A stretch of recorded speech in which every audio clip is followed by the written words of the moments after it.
Hey people, what's going on? My name is Schubert and welcome to Fitness Uncomplicated, where we make fitness simple for you. Today we're talking about HIIT, H-I-I-T. Let's get it done.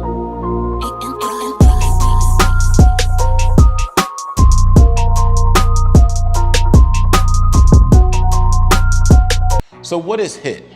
HIIT stands for high intensity interval training. What that means is that when you're working out, it's set up so that you're going to train very hard for one period of time, whether it be 30 seconds up to 4 minutes. And then you're going to take a break, a short to moderate break in between. That short to moderate break could be anywhere from 30 seconds to 3 minutes. It all depends. Generally, it's somewhere between a 1 to 2 ratio, meaning the fact that if you worked out for, let's say, 30 seconds, you would recover for 1 minute. So something like a sprint or something like burpees for 30 seconds and then a 1 minute break, and then you go and hit it again. It all depends on the exercise. So there are quite a few great benefits to HIIT. Typically, HIIT workouts are 30 minutes or less. Because of the high intensity, you're not going to go for a long period of time, 45 minutes or an hour doing a HIIT workout. Typically, they tend to be 30 minutes or less, sometimes even 20 minutes or less. It all depends on what you're doing. Now, when you're doing a HIIT workout, there are some benefits to it, especially if you're someone into weight loss. If you're looking to lose weight, HIIT burns more calories and more fat and retains more muscle than traditional long, low intensity, steady state type of training, all right? The other thing is about HIIT is that because it's a short period of time, you don't get bored and you're in and out of the gym real quick.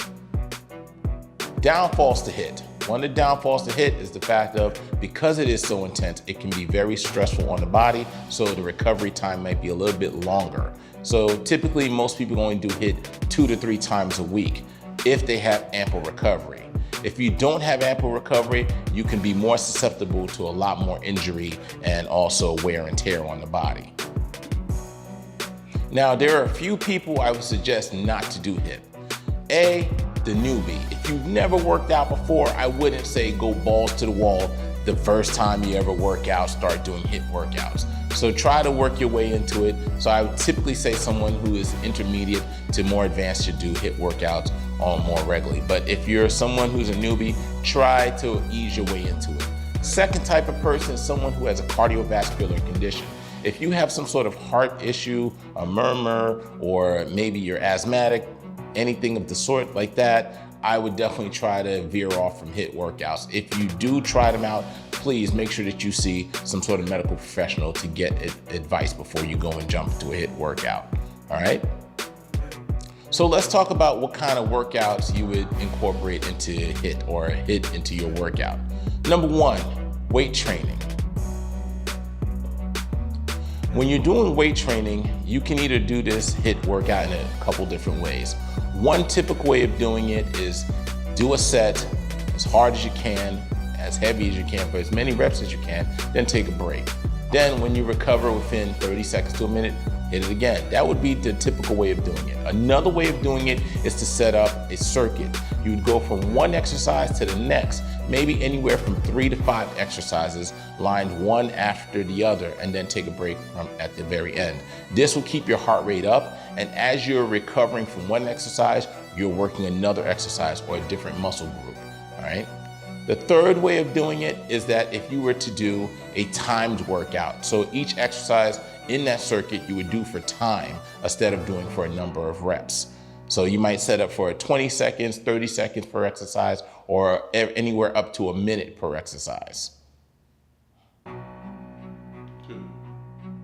Now, the workout most people typically use for HIIT is cardio. Now, when we think of cardio, we're thinking about the treadmill, we're thinking about going running, and that is not the only way to do cardio. I don't know about you, me personally, I hate running on a treadmill for a long period of time, but if you are gonna run on a treadmill and try to do HIIT, I would suggest that you do sprints. So the whole thing what you would do is that you would turn the speed up on that treadmill and try to go as hard as you can for about 30 seconds, running it all out. Then after that, turn it back down to a power walk, giving yourself a chance to recover. So anywhere from a minute to 2 minutes of power walking, then you go back up for another sprint. You can do this anywhere from, let's say, 3 to 5 sets. Another way of doing this would be on a rowing machine, on elliptical, on a bike, whatever the case may be, whatever your choice may be. Also, you can try this on a jump rope, or not on a jump rope, but while jump roping.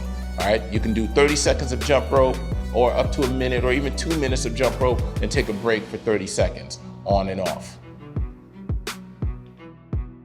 So as a demonstration, here you'll see I'm on the bike. I'm cranking it out for about 20 seconds as hard as I can. Then after that, I fall back for about 45 seconds to recover. Then I hit it for another 20 seconds. I do these intervals for anywhere from 5 sets to 10 sets, depending on the day, on how intense I feel or how strong I feel that day. Now, the whole thing is pushing yourself at your max and finding a rest period can vary person to person. One person might be able to go 20 seconds and then they need a break for a minute or two. Another person may be able to go for 30 seconds and then take a break for only 45 seconds. It all depends on you. So you really have to kind of gauge it out yourself, see how hard you can go for as long as you can go without injuring yourself, and then take a break and recover until you feel ready to hit it again at that same intensity. So let's say you're not somebody that wants to work out in the gym, you don't want to use a treadmill or some machine or anything. Going outside and playing a sport is a great way of doing a high intensity interval training program or workout. So one of those sports might be something like football. Another one might be tennis. My personal favorite is boxing. Now, I personally typically box 2 to 3 times a week. Now, I work with a partner doing mitt work where he's holding the focus mitts, as you can see, and I hit the target. But you can also do that. You can also do this on your own with a heavy bag, or if you don't have a heavy bag, you can also shadow box, which just means you're throwing punches in a punching style without actually hitting anything.